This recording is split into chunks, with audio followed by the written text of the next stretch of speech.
Salut la gang, j'espère que vous allez bien aujourd'hui parce qu'on touche un sujet qui est assez peu parlé, mais qui est à la fois très, très, très important. On parle de confiance en soi. Comment ça peut vous aider vous? Comment ça peut aider votre produit ou votre service à être plus vendu? Puis comment ça peut aider votre entreprise à prospérer?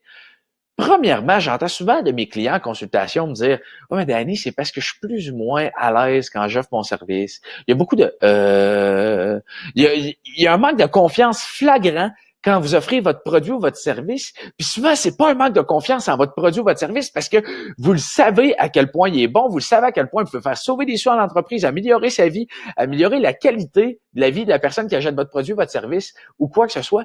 Mais c'est en vous que vous n'avez pas confiance. C'est votre façon de présenter votre produit. C'est la raison pourquoi le prospect vous accorderait du temps à vous. C'est là que vous manquez de confiance.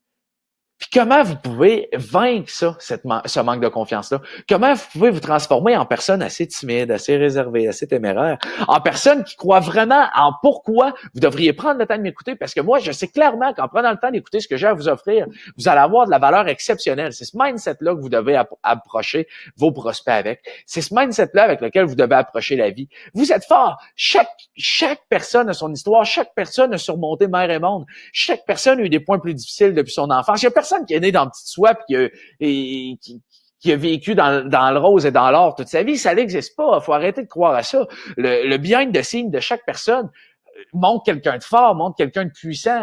Le contraire est impossible. Il faut comprendre à quel point vous êtes fort. Il faut comprendre à quel point ce que vous le faites pour le bien des gens. Faut pas le faire pour l'argent, ce que vous faites, pour le faire pour le bien des gens. Faut avoir une mission plus performante que ça.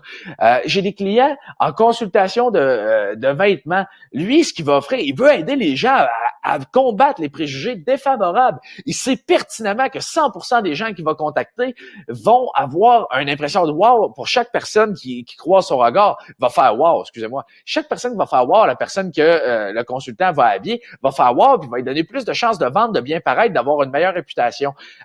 Un client, par exemple, qui ferait la réduction des coûts de transport, de la réduction des frais de service dans le domaine du transport pour un client et qui a un département de transport, il sait pertinemment, il faut qu'il soit 100% confiant, 100% convaincu que son service va faire sauver beaucoup, tellement de sous à l'entreprise qu'elle n'a pas le choix de prendre la demi-heure pour l'écouter, puis que si elle veut pas s'embarquer dans le processus, c'est vraiment tant pis pour elle, parce que vous savez la valeur que votre produit, votre service ou votre personne a à apporter sur la table aujourd'hui et maintenant.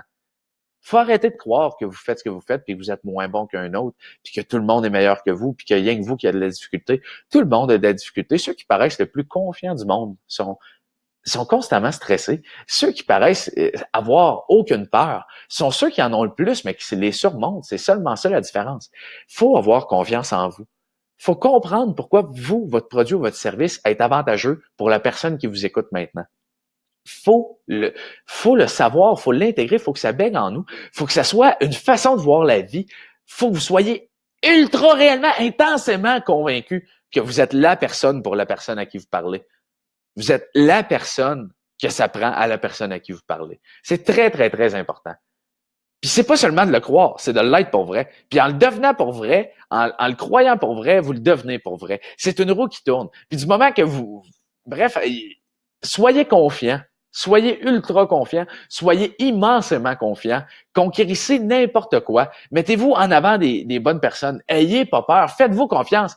Pourquoi vous? Pourquoi votre produit? Pourquoi votre service? Parce que vous êtes le meilleur, vous avez le meilleur produit, vous avez le meilleur service, puis c'est pour ça que vous avez créé une entreprise avec, ou c'est pour ça que vous vous présentez devant la personne aujourd'hui, pas parce que vous êtes dans la moyenne, que vous êtes average, puis que vous avez le même produit qu'un autre.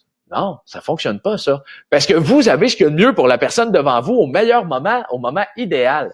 Prenez ça en considération. Réfléchissez là-dessus. Ça mérite un peu de philosophie. Ça mérite de méditer là-dessus. Prenez en considération. Revenez-moi. Écrivez-moi en commentaire. Pourquoi votre entreprise est meilleure que vos compétiteurs? Pourquoi vous êtes meilleur qu'un compétiteur? C'est quoi les avantages de vous, de votre entreprise? C'est quoi les bénéfices de faire avec vous, votre entreprise, pour la personne à qui vous parlez? Écrivez-moi ça va me faire plaisir d'en discuter avec vous. D'ici là, je vous souhaite une excellente fin de journée et on se voit demain.